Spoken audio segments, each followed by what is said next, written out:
Hi, this is Steve Worona, and you're listening to Campus Public Safety Online from the National Center for Campus Public Safety. Before I introduce today's speaker, here's a brief orientation to the Adobe Connect interface we're using. Your browser right now is showing the title slide for today's talk, and in fact, I'm going to make it show the title slide for today's talk, since it isn't right now. Now it is. On the left side of your screen, you'll see a box labeled Questions and Comments where you can read and type messages. There's a tab labeled Everyone at the bottom of this box, and that's the tab you'll use for all of your general messages, including questions and comments for our speaker. We'll be breaking for questions several times during the presentation, so please do not hold your questions to the end. You can also send direct messages to a specific person by hovering your cursor over a name in the attendee list. And one of those names is Technical Help, and that's the place to go if you run into technical problems. We're also monitoring Twitter for your questions and comments. Use hashtag NCCPSwebinar. If you missed part of today's conversation, or if you want to see some or all of it again, this webinar is being recorded. The link will be available shortly after the webinar on the NCCPS Webinars webpage. And also watch your email for a link to a brief evaluation survey requesting your reactions and comments on today's presentation. Please take a minute to respond to that survey when the link arrives. We do appreciate your feedback. And now for today's presentation. Behavioral threat assessment on campus raises a number of critical questions. Does your campus have the ability to address threatening behavior from students, or from employees, or even from external sources? What are the components of an effective campus threat assessment program? And if you have a program in place, does it meet current best practices for campus violence prevention? To answer these and other pressing questions, today we welcome Dr. Marisa R. Randazzo. Dr. Randazzo is a managing partner of Sigma Threat Management Associates and an international expert on threat assessment, targeted violence, and violence prevention. She's currently Director of Threat Assessment for Georgetown University and also one of the founders of Sigma Threat Management Associates. She previously served for 10 years with the U.S. Secret Service, most recently as the agency's Chief Research Psychologist. She's an accomplished instructor on threat assessment investigations, having trained over 10,000 professionals in law enforcement, management, administration, mental health, and the intelligence community throughout the United States, Canada, and the European Union. She has testified before Congress and is interviewed frequently by major television, radio, and print news outlets. She has published numerous articles and books on threat assessment and violence prevention, and currently serves on the editorial board of the Journal of Threat Assessment. Dr. Randazzo received her PhD and master's degrees from Princeton University in social psychology and a BA in psychology and religion from Williams College. Marisa Randazzo, welcome back to Campus Public Safety Online. Thank you, Steve. It's an absolute delight for me to be here, and I want to thank the National Center for Campus Public Safety for having me back to talk about this topic. As you mentioned in my bio, one thing I just want to mention is not only do I do a lot of consulting and training for institutions around this very important topic of campus behavioral threat assessment, but I also serve as the Director of Threat Assessment for Georgetown University, so I handle these situations directly on a daily basis. I'm going to share with you some information today, and I'll spend a minute going over what we're going to cover, but I also want to encourage you to ask questions during the question breaks, as Steve mentioned, and also afterward if you have questions that occur to you after the webinar is completed. There'll be contact information for you in the last slide that we have up here today from my slide content, so I encourage you to reach out afterward if you've got any follow-up questions at all. So let me talk to you a bit about what we're going to do in the short time we have together today, because I really want to make sure you have a good familiarity with what behavioral threat assessment is for colleges and universities, how it's done well, what current best practices are, and to really go through some of the steps in the process. So we're going to start with an overview of what this process is of behavioral threat assessment. Some of you may be very familiar with it. Some of you may be familiar with it from other aspects of your careers, if you served in local law enforcement, for example, or if you worked in a corporate setting before moving to higher ed, so it may be familiar to you. But then we're going to talk about what best practices are for campus threat assessment. What are colleges and universities expected to be doing now, and where does that expectation come from? And also, why does threat assessment work? I want to make sure you have a good understanding of why it is as effective as it is for preventing campus violence. We're going to talk a bit about what makes for good, effective programs in colleges and universities and whether there are differences for different types of institutions like a community college or commuter college versus an international or university with an international presence, for example. And then I want to walk you through steps in the threat assessment process. You've got a good sense if a threatening situation occurs at some point after we're done with the webinar today, what are the few things that you could do, even without training, what are the few basic things you could do to start the process rolling. And then I want to leave you with some good resources so you have a good understanding of where you can go for additional information, additional training, guidance on how to do this well within your campus setting. So let me start by explaining what behavioral threat assessment is. Behavioral threat assessment is actually a process, a fact-finding and systematic process that's been around for decades. It was first developed in federal law enforcement, both within the Secret Service and then later within the FBI, and it's been used in settings beyond higher ed for several decades now. It is a fact-finding process designed to figure out if someone is thinking about or planning for violence. And the four components of threat assessment include the attempts and steps to identify people or situations that have raised some concern, to then gather information from multiple sources or investigate further what the basis is for that concern and what behaviors or concerns those people may be raising and showing. Once you gather information, to then analyze the information and make an objective assessment of the person and the situation to figure out, are they thinking about or planning for some type of violence or self-harm or possibly both. And then if you determine that you believe this person is thinking about or planning for violence, what steps that you can take or help connect that person to resources so that you can manage that risk, reduce that risk, and manage the person and situation away from thoughts and plans of violence. As I mentioned, this is a process that first was developed within federal law enforcement several decades ago, originally designed to assess threats to the President of the United States, to the first family, has since been applied through the Capitol Police to looking at threats to elected officials in Congress, and it's now used broadly to look at threatening behavior in workplaces, in the military, in K-12 settings, and in higher ed as well. It is so well and highly recommended because it is a deductive process. We hear about things like profiling, and we don't have time to go into profiling, and I can point you to resources that explain how profiling is different. But profiling in short form is an inductive process where we're trying to look at what previous bad people have looked like, what their characteristics have been like. Are they young males? What is their demographic background? What is their socioeconomic background? Are there certain clothing that they wear? And then look at a person we're concerned about and see how close that matches. Profiling does not work for preventing campus violence, in part because it is an inductive process. Threat assessment, by contrast, is a deductive process. We're going to gather facts just about the person and the situation that has raised some concern.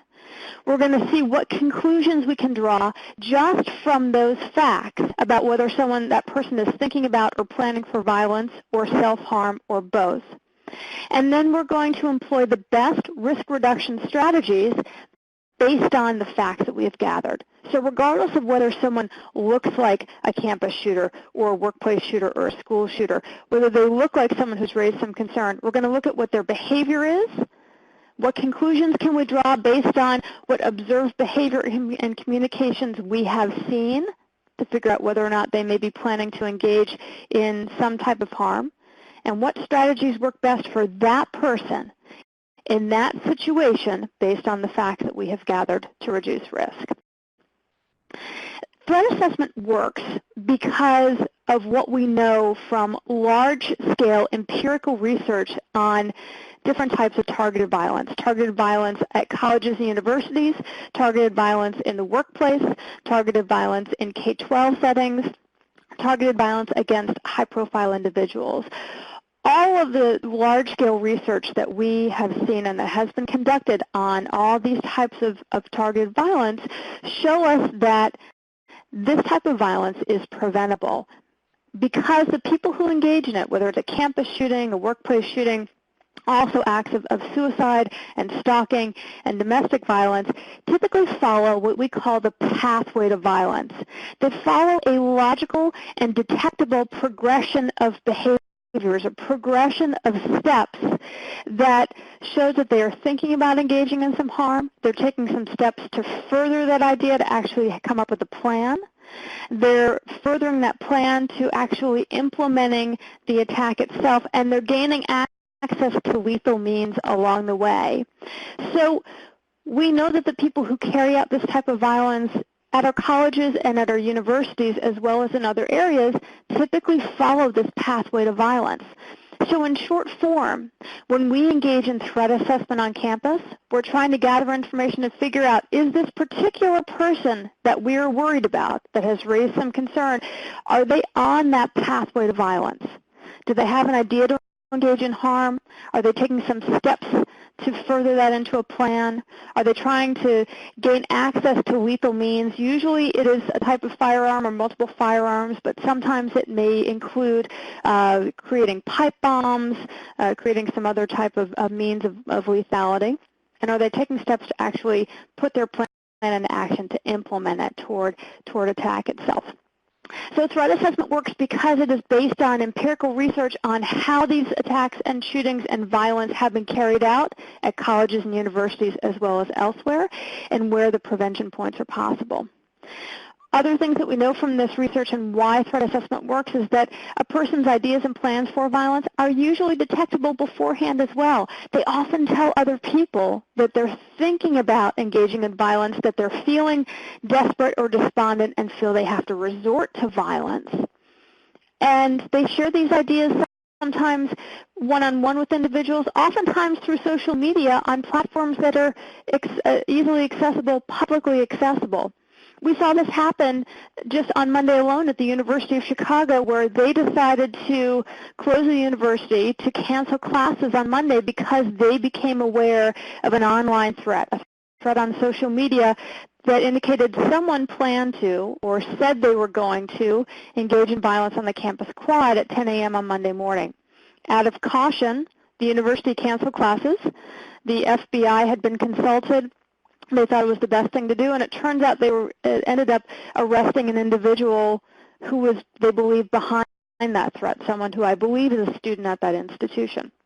So threats and indications about a person's ideas and plans for violence may well be first detected on social media, or we may end up looking to social media, to platforms that are publicly viewable, to see, what is this person talking about? What are they suggesting they might do? Are they feeling despondent? They feel they may have to resort to this violence.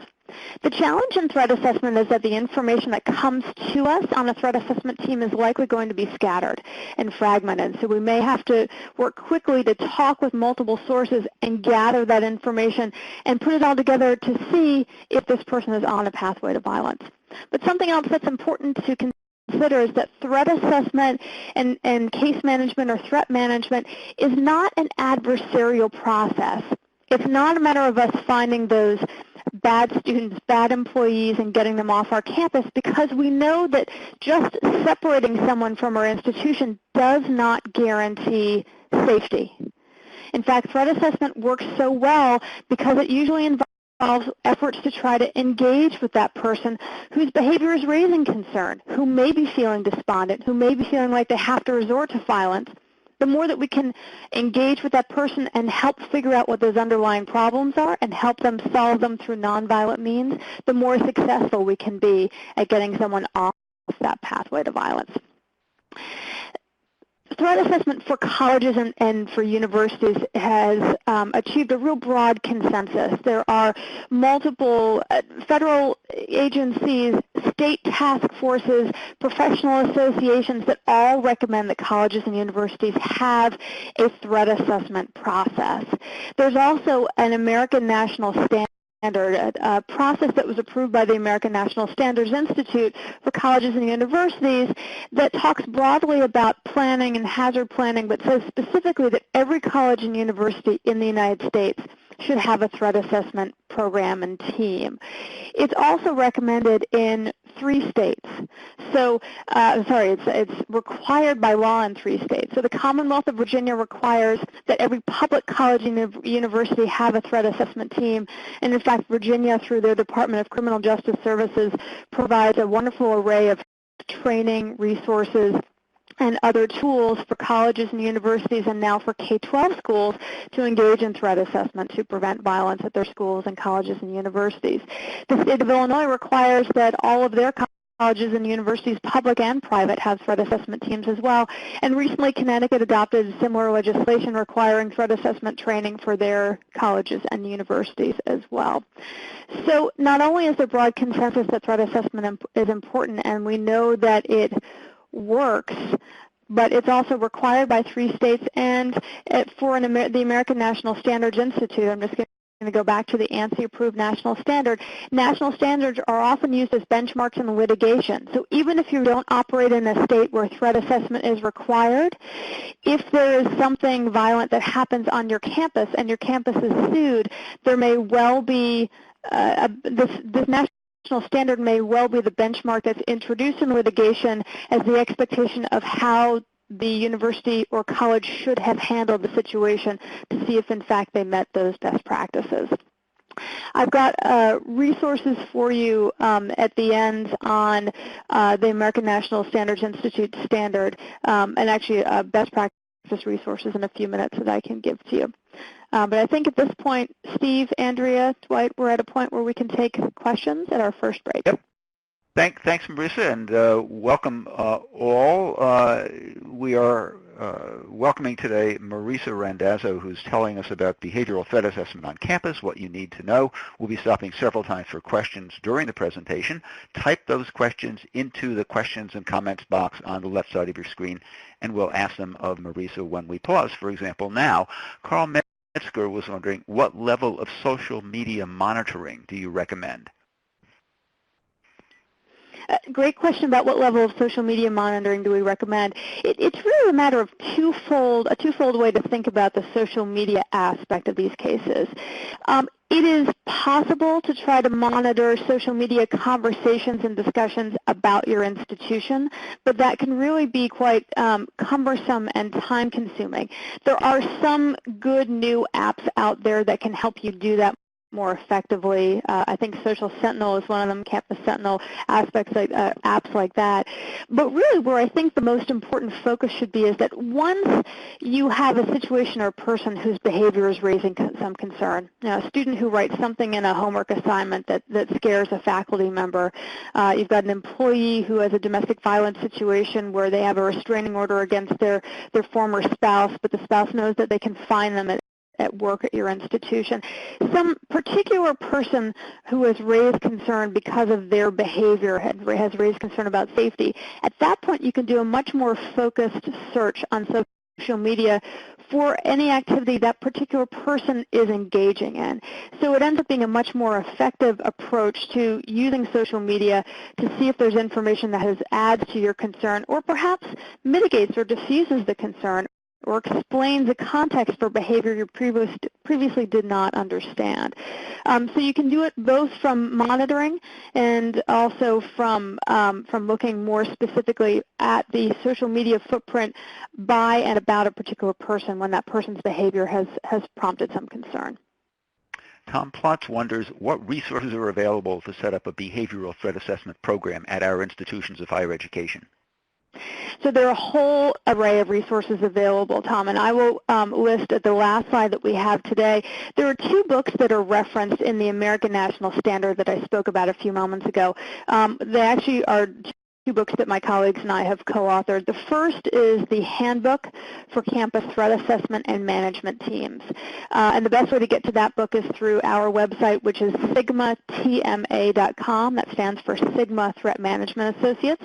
If you go to Amazon, there are some crazy high prices, and I don't know who's selling those books, but if you go through our website, that's the fastest way. Second resource is actually a free resource that perhaps the National Center for for Campus Public Safety can help us make available to you all. It is called Implementing Behavioral Threat Assessment on Campus. We'll go through the more detail on, I've got a slide on that in a few minutes, but it's available as a free PDF.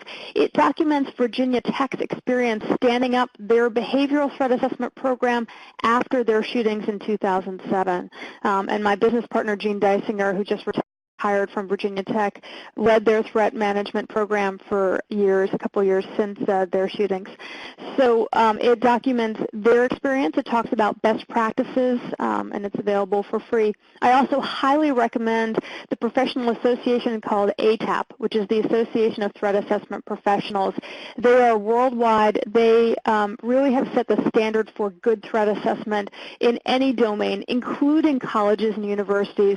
They have regional groups that are active. They have an annual conference every year in California that is really the pinnacle of threat assessment. So I highly recommend you look into joining that organization, perhaps joining one of the regional groups and attending their meetings on an every other month basis. And they also have a wealth of resources and expertise they can point you to. And Marisa, you mentioned the ANSI document. Even before you said that, somebody wondered, do you have the ANSI number available? I do not have it available, but I'm sure we can get that for you afterward. If you research, let me just go back 2 slides. The title of it, I think I have here. So if you research a risk analysis standard for natural and man-made hazards to higher education institutions, it just rolls off the tongue. So if you Google a segment or that entire title, you should be able to pull it up there. I'm going to squeeze in one more question in this break. Michael wonders, in a university environment, what persons would typically make up a threat assessment team? So that's an excellent question. We're going to talk about that in just a minute. But really, threat assessment teams work best when they are multidisciplinary. So ideally, you'd want people from student affairs, from campus law enforcement or campus security, from HR, from your counseling center, from your employee assistance, and with good guidance from your general counsel's office. You often can add other people in as needed, but to at least have those core areas represented helps to give you access to a lot of different aspects of university or college life, of policies and procedures and resources that are available. And we see that in any domain, threat assessment works best when you've got people from different disciplines and different expertise at the table at the same time discussing a situation of concern from those different angles. Thanks, Marisa. We have more question breaks coming. Keep those questions coming in. We won't lose them, but in the meantime, Marisa, I'll let you get back to your presentation. Okay, fantastic. Thanks.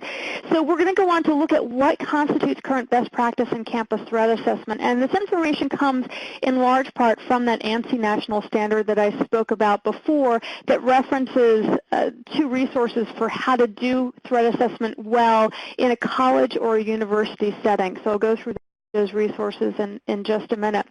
But really the core components that those resources discuss that are referenced in the ANSI National Standard are a couple. First and foremost, as I just mentioned, a multidisciplinary team, and talking about the different aspects that can make up those teams. So as I referenced, and I will repeat here again, we want to make sure that we've got people from different aspects of the university and or college with different areas of expertise and access to different resources and aware of different policies and tools, all sitting at the table at the same time discussing these situations of concern.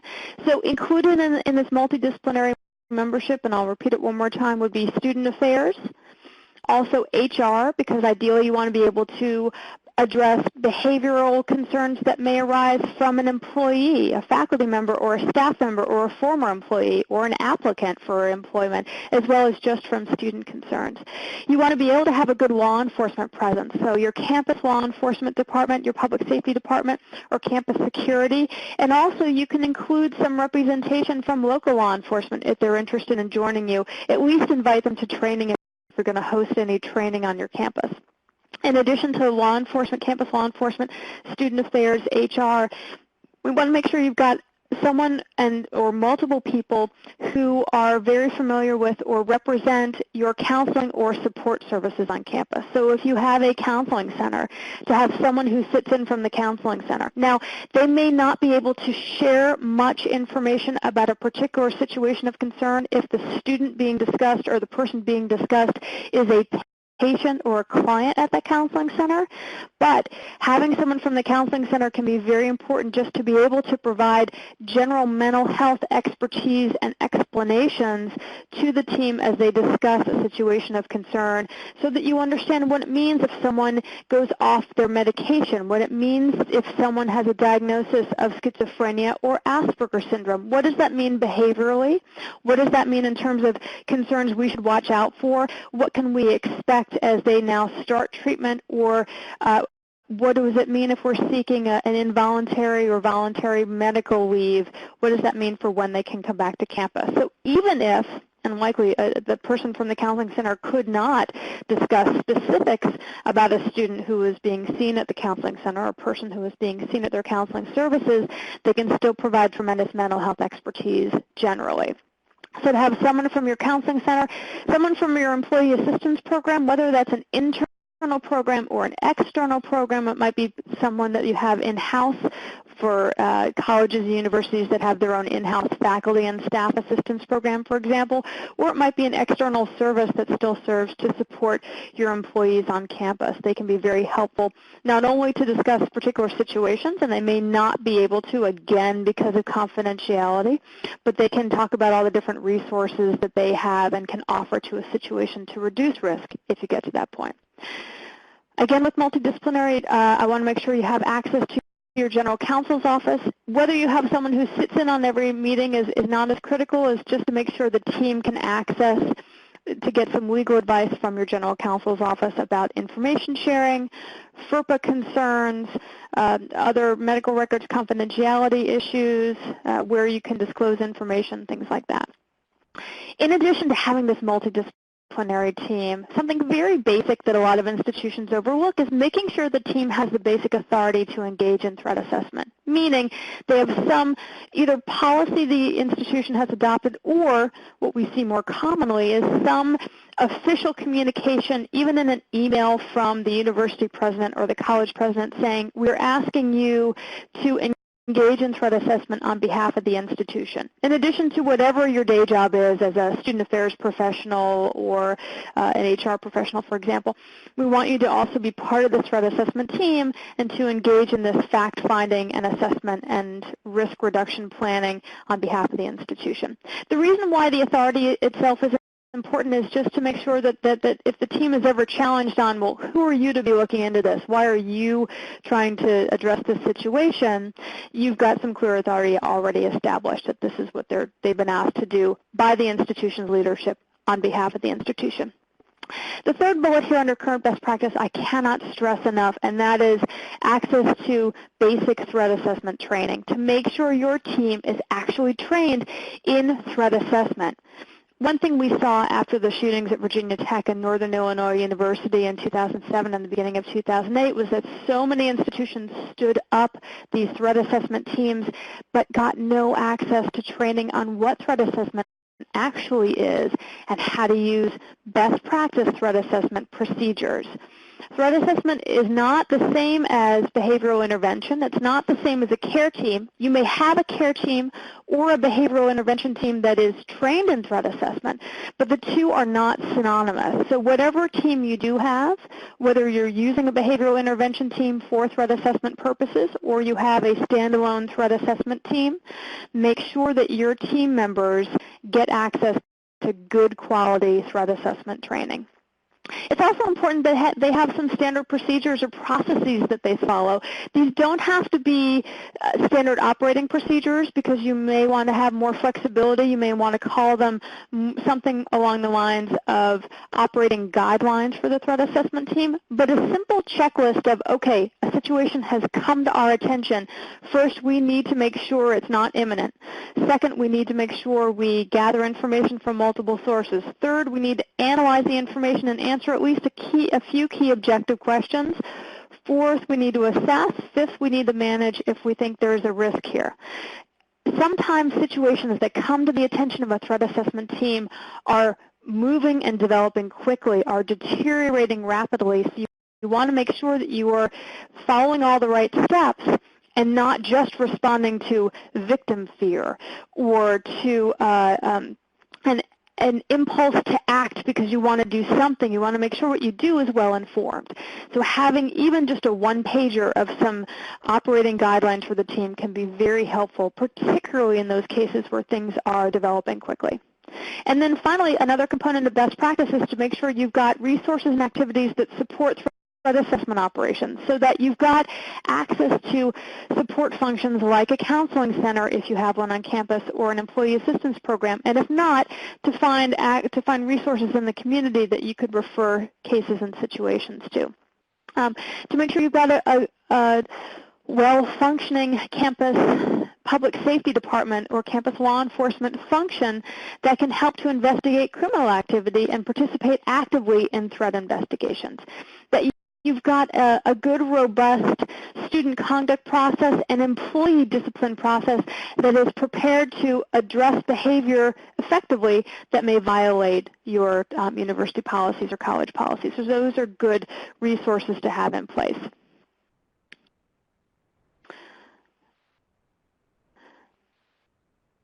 I've got up here just quickly the best practice references that I talked about before. So the reference for the national standard is up top. There's an article that Jeff Nolan, Gene Dysinger, and I published a couple of years ago in the URMIA Journal, the University Risk Managers Journal, about essentially making the legal case for why threat assessment teams are important on campus. So I encourage you to look at that resource if you are helping to convince administrators on your campus about why threat assessment is important. It's a great resource to get people up to speed on what threat assessment is, why there are best practices involved, what the legal expectations are, and what the concerns would be if your institution varies from current best practices. The last two bullets are the two books I mentioned before, and I've got another slide on them, so I'm going to pass by these quickly. But they're the books that are referenced in the ANSI National Standard on how to set up and operate campus threat assessment teams. Okay, so in talking about effective threat assessment programs, I've already talked about a fair amount of this, but I want to make sure you've got I've created this checklist here. So first and foremost, you want to make sure you've got a multidisciplinary team in place. And one question institutions have to decide is, do we want to have one team to handle all situations, whether the person raising concern is a student or an employee, or do we want to have separate teams, one for students, one for employees? We've seen different institutions set up their threat assessment programs in very different ways that fit best for the institution. So there's no one right answer. What you want to make sure is if you have more than one team, if you separate the teams by campus, or if you separate the teams by student concern versus employee concern, what is critical is to make sure that the teams are handling the situations using the same processes and practices. You don't want to have your employee team using a different approach than your student team for gathering information, for analyzing it, and assessing it. You want to make sure that your teams have the same training and are using the same resources, processes, and approaches, so you've got some standardization across those multiple teams if you have them. I already mentioned the training. You want to make sure you are using a qualified trainer, and ideally you want people providing training for your institution who actually work on threat assessment cases on a regular basis. One thing we have seen happen after major tragedies like the shooting at Virginia Tech and the shooting at Northern Illinois University is all of a sudden you see this cottage industry develop of people who claim overnight expertise in a field like threat assessment or campus safety generally.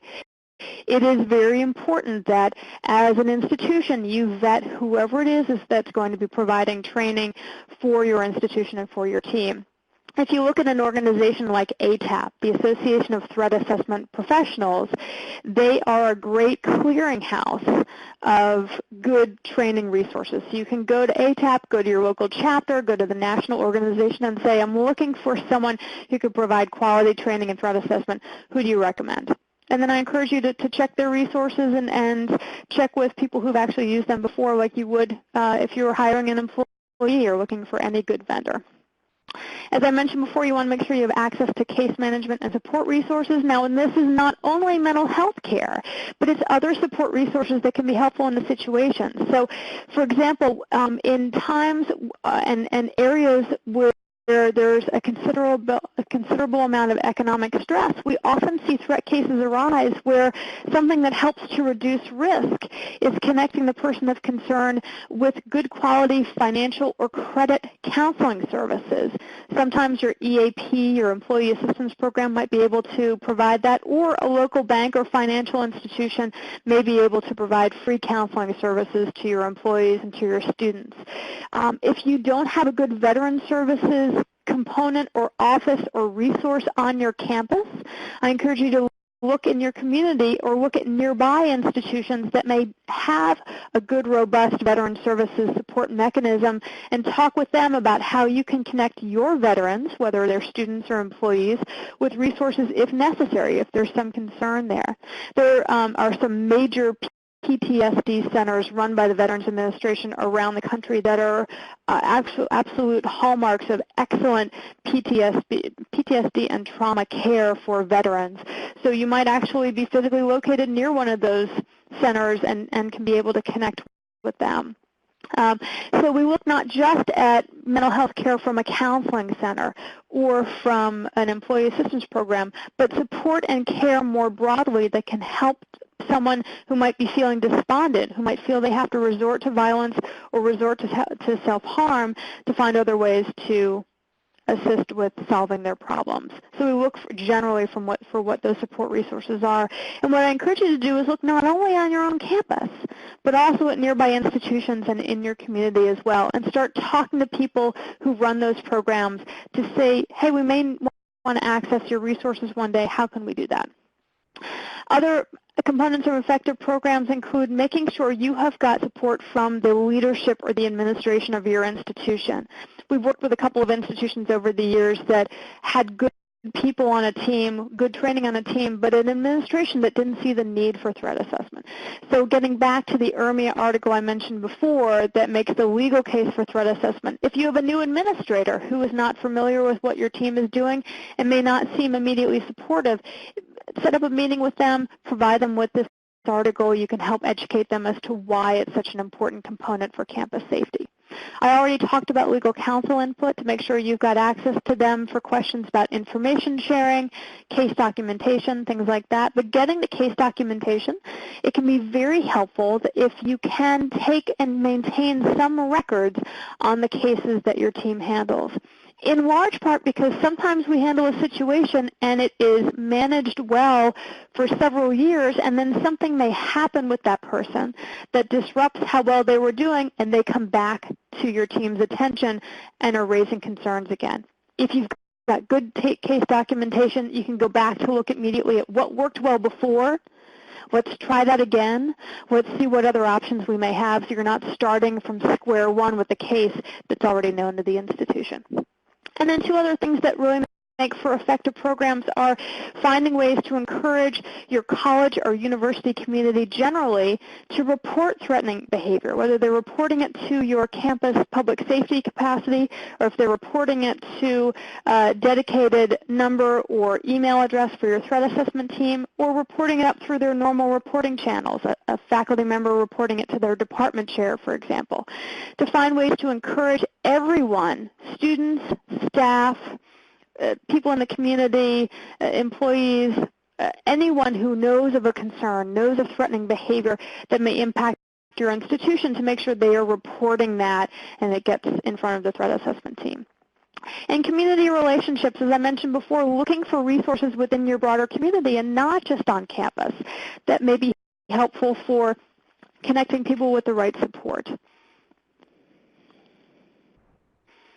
I already mentioned our threat assessment team membership, so I'm not going to go over that again, except to say at the bottom, something that we've got down here is some teams choose alternates for their team members and make sure that the alternates go through training, and that can be very helpful, particularly if you've got people serving on a team who are very busy in their day jobs normally. They might be taken away to conferences. They might be otherwise occupied with a student conduct hearing, for example. So if you've got an alternate, someone who can sit in for them, who's gone through threat assessment training with them and can help that make sure that the team continues to function if you have a situation that requires the team's immediate attention, but some of your team members are not available. And then the last bullet we have here are others as needed. You can and should include ad hoc members to help with particular situations. So for example, if you have a case involving an international student, you're going to want to call in whoever represents your international programs capacity at your college or institution, A, because they may know the student well, B, they may be able to help explain some behavior that may be the result of cultural differences or language barriers rather than actual concern about violence. And C, they're probably going to be the best one to help you access resources in international channels, help you access a family member that may be in a country with a language you don't speak or a time zone that's hard to reach. So you can think about pulling in people like that as needed for particular cases that don't have to be standing members of your threat assessment team. Now, when I talked about training before, the training I talked about was not only training for threat assessment team members, but once you've gone through training, it can be helpful for a threat assessment team every so often, once a year, maybe twice a year, to go through some tabletop exercises or some hypotheticals, or to spend some time reviewing cases you've already handled and talk about what worked well. Did that go well? That almost didn't go well. Why not? Let's try to avoid that in the future. If it went well, let's really try to harness and replicate what went well and make sure we understand that and can use it in future situations. There's also advanced training available for team members, so perhaps on an every other year basis you send them to advanced training to learn things about more refined interview tactics, some specialty topics like using your threat assessment team in conjunction with your Title IX coordinator to help plan for safety around ongoing Title IX investigations, things like that. And as I already mentioned, make sure that you vet the trainers that you use. Talk with other clients. Talk with an objective third-party professional association like ATAP to get good recommendations. And then in addition to training the team itself, you want to think about whether you want to engage in campus-wide training around encouraging people to report threats or some other ways to promote awareness about the threat assessment team. One thing we found to be very effective is if a threat assessment team wants to provide some training to faculty and staff on campus around reporting threats, oftentimes just billing it as training around reporting threats isn't necessarily that compelling, and they don't get great attendance. But when they add in some content on how to diffuse hostility in a situation or good classroom management practices, they often get much greater attendance there. So maybe look at pairing up the information with some other training or other resources that you can provide to get people there and aware of how and why they should be reporting threats.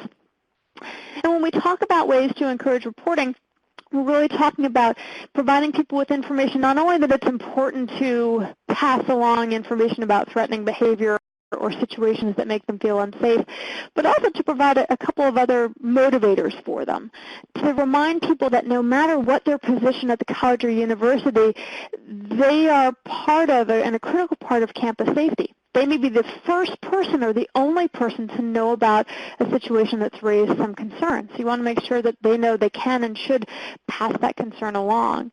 You also want to be clear on the types of things that you want reported.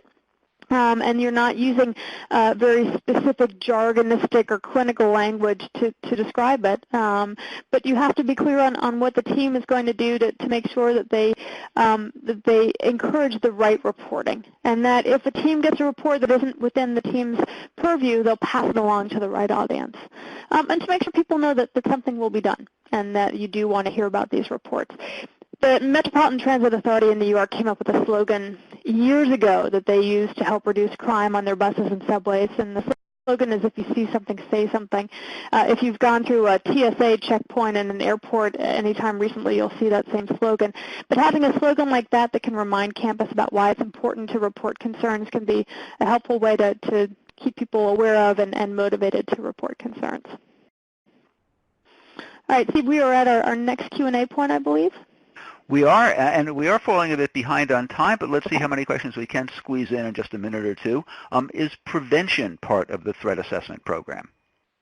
Prevention is absolutely a key part of the threat assessment program. So really, threat assessment is built on the premise that if you can identify someone whose behavior is raising concern early on, you can figure out if they are on a pathway to violence and get them off that pathway to violence, prevent them from doing harm.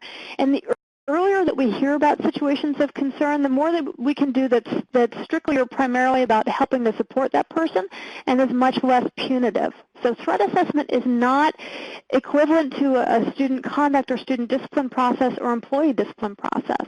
In fact, there are many cases where threat assessment would say, you know what, yes, there are student conduct charges pending right now, but to have them go through that process is going to increase risk beyond a point that we can manage. We need to put that on hold until we can help stabilize this person and help get them connected with the right resources and then proceed through the student conduct process after that. Now, this could be the subject of an entire other webinar, but let's see if we can get something now about it. How would you address campus healthcare professionals that fail to report potential or perceived threats under privacy rights? I think one of the biggest challenges is that we often deal with mental health professionals generally in campus counseling centers, EAP programs in the community that really are fearful about reporting threatening behavior, because unless it meets a very high threshold for mental health professionals that really involves imminence, they can lose their license to practice if they provide information that is short of that threshold. So it is an understandable and real fear for them in terms of a tremendous professional consequence if they pass what otherwise would be confidential information along, unless it meets for them that very high state-determined legal threshold.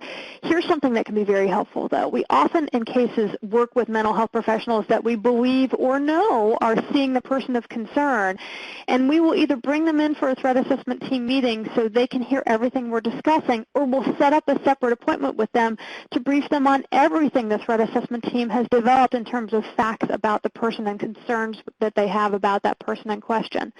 Oftentimes, a mental health professional has to deal solely or primarily with information they get from their patient, and that may be only a partial view of what's going on. So a threat assessment team can always provide information to a mental health professional, and there's nothing that prevents a mental health professional from receiving that information. So the more that you can inform that person, even if they don't get to a point where they've now reached a threshold and can share information, you now know that mental health professional is going to be providing much more informed treatment for the person of concern, because they now have a full picture of what's going on with that person, not just what they're hearing from the patient themselves. And one more for this break. How can I find tools to help complete a documented threat assessment? So in the Virginia Tech book, the free PDF book that I talked about a few moments ago, Implementing Behavioral Threat Assessment on Campus, that book has several appendices in the back, including case documentation tools. So you can look for the forms that are in the back of that book. We've got some forms available too, but I talked to some fellow institutions and see what they're doing for case documentation, and it may be good to have either talk with their threat assessment team or talk with another institution's general counsel about tools that they're using for completing threat assessment. We often get questions about, is there a good software program out there right now that does threat assessment well? And the answer is no, unfortunately there is not. There are lots that are on the market. There are lots that claim to make assessments for you. We've got a whole book chapter about the dangers of that, and in fact there was a major federal agency using one of those software programs that was told essentially to stop doing that immediately because it was not doing the job of actually assessing threats effectively. So there are lots of products that you can be sold or that you can buy out there, but really there's nothing yet in the field that we've seen that does this well in terms of a threat assessment team. So really at this point it's more paper and pencil and things that a database that you may develop yourself. But I'd check with your general counsel and check with fellow institutions about what they're using. Thanks, Marisa. Back to the presentation. All right, fantastic. So I'm just going to talk very briefly about steps in the threat assessment process so that you're familiar with a little more detail about what is involved. We just talked a moment ago about finding ways to facilitate reporting to the team, encouraging people to pass along concerns when they have them. If they know of someone who's engaging in threatening behavior, if they're worried about a person's welfare and their own safety or someone else's safety, to get that information to the team so the team can look at it.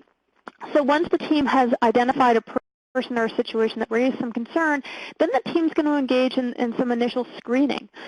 The reason why we do that is twofold. One, we want to make sure that the report that's come into the threat assessment team is not something that's imminent or an emergency. We do know of cases that they are few and far between, but we do know of cases where a threat assessment team has been the only entity alerted to what could be an emergency situation.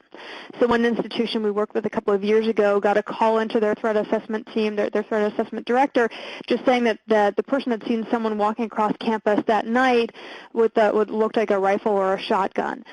That is not a matter for the threat assessment team to convene a meeting and discuss. That is a matter for immediate referral to your campus public safety, to local law enforcement, whatever your 911 emergency capacity is, because that's a situation that may need to be contained immediately.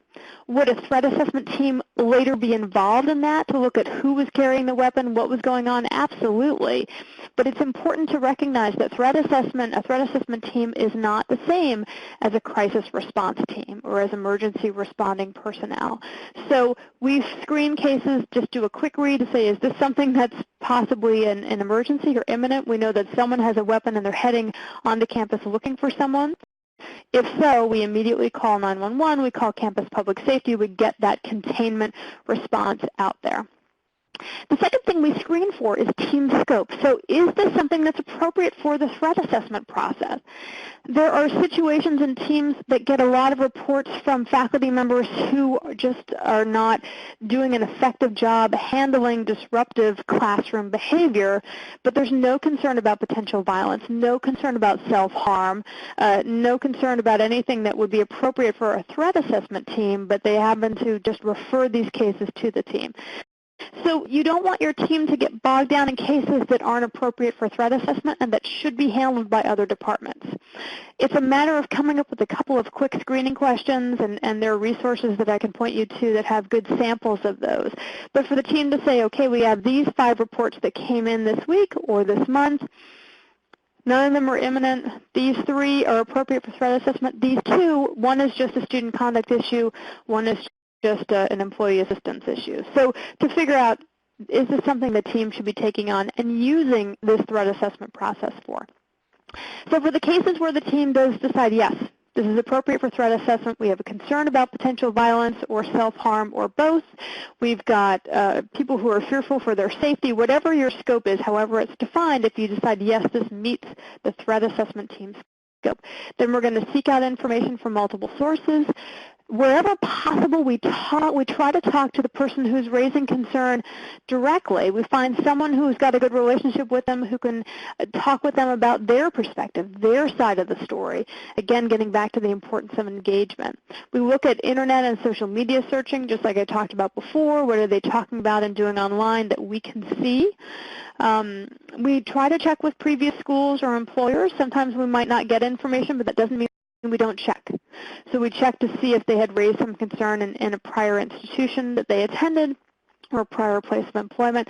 And we have our campus public safety do local law enforcement checks as well. Is this someone who is known to local law enforcement in the university's general area, but also at their place of residence, their home address as well?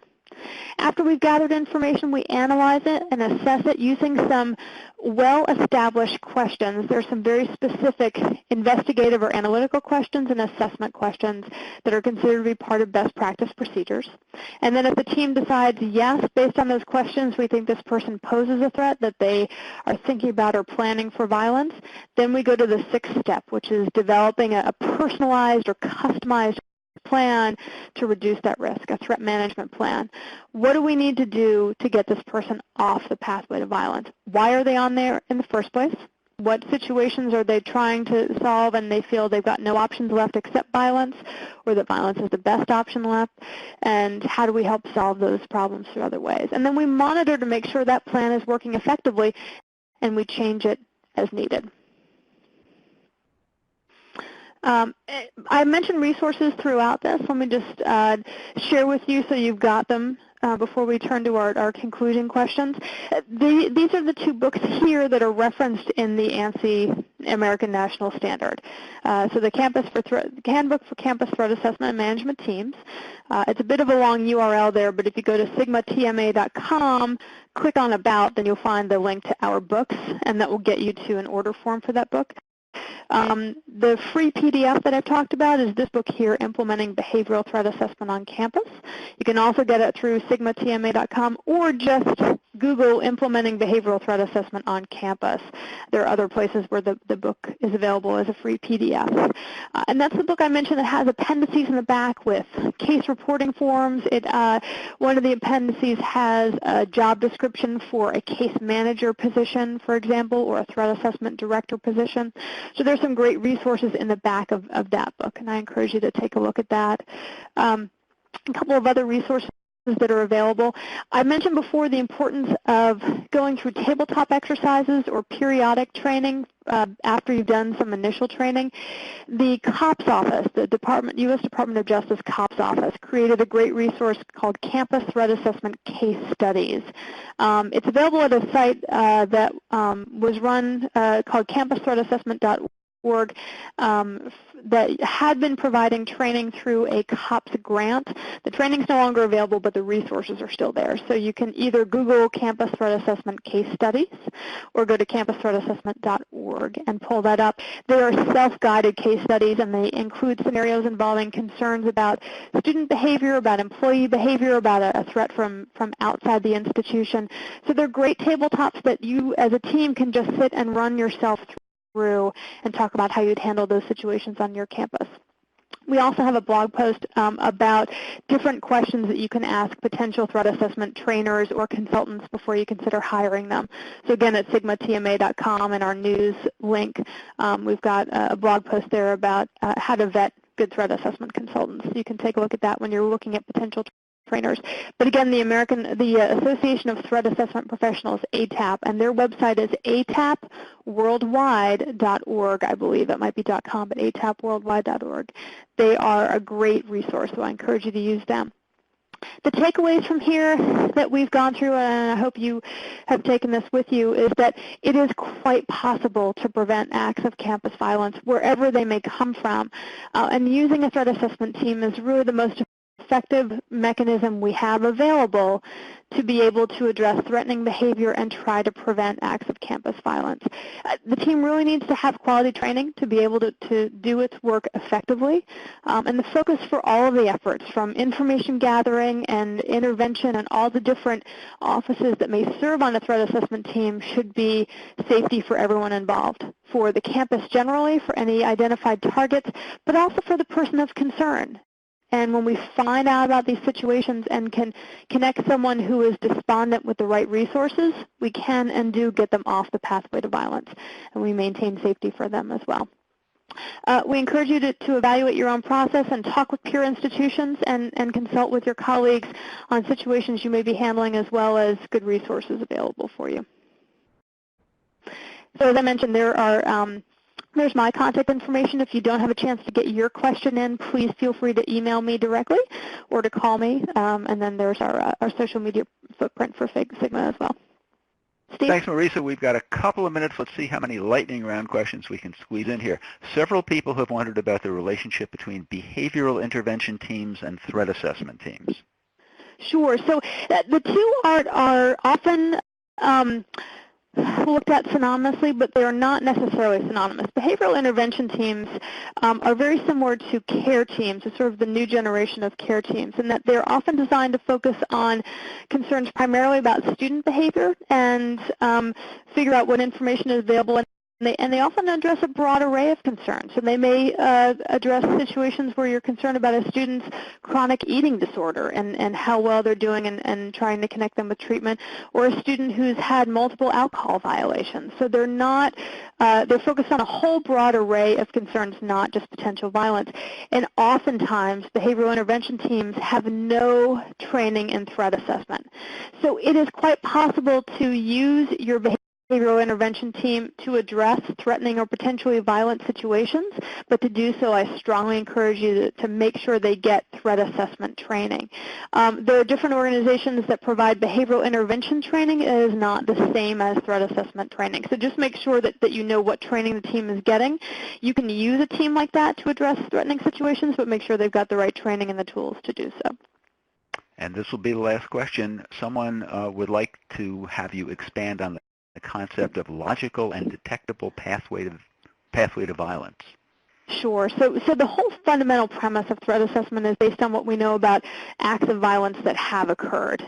School shootings, campus shootings, workplace shootings, other acts of violence that are not just shootings, but where there's some identified target in advance or some intention to do harm. The pathway to violence has 4 components. An idea to engage in some harm, and that's harm to others, might also be self-harm. So an idea to engage in harm, a plan for how you want to carry that out. So you're getting a little more detailed, not just a fantasy of, oh, I'd really like to hurt that person, but how you'd actually do it, from idea to plan. The third step is acquisition. So going beyond just planning out, well, this is how I do it on this day, to, okay, now I need to get the means to do so. So I have a firearm already. I need to figure out how to get that to where my target would be, or I need to get access to a firearm or figure out how to make pipe bombs or do something else that's lethally harmful. So first step is idea. Second step is plan. Third step is acquisition. Fourth step is implementation. So how do I then implement my plan to actually carry out the harm I intend to carry out? So that is what we mean by the pathway to violence. And in short order, when we conduct a threat assessment, we're trying to figure out, is this person on that pathway at all, even if it's just at the idea stage? And if so, why? And how can we solve those problems another way and get them off and keep them off the pathway to violence? Thanks, Marisa. Thanks to all of our viewers and questioners from around the Internet. Check the NCCPS Webinars webpage for a link to the recording of today's webinar, as well as a link to our speaker slides. The brief evaluation survey on today's session that I mentioned earlier should already be in your mailbox. It will take you no more than 2 minutes to complete it. Please do. We read and act on your comments. In addition to our Campus Public Safety online webinars, the National Center for Campus Public Safety lists a wide range of other events and resources. You'll find details on the web at nccpsafety.org. Again, that's nccpsafety.org. Campus Public Safety Online is brought to you by the National Center for Campus Public Safety with support from the University of Vermont Continuing and Distance Education and the U.S. Department of Justice. Special thanks today to Dwight DeCoster, Andrea Young, and Dan Cardella. This is Steve Worona. See you next time on Campus Public Safety Online.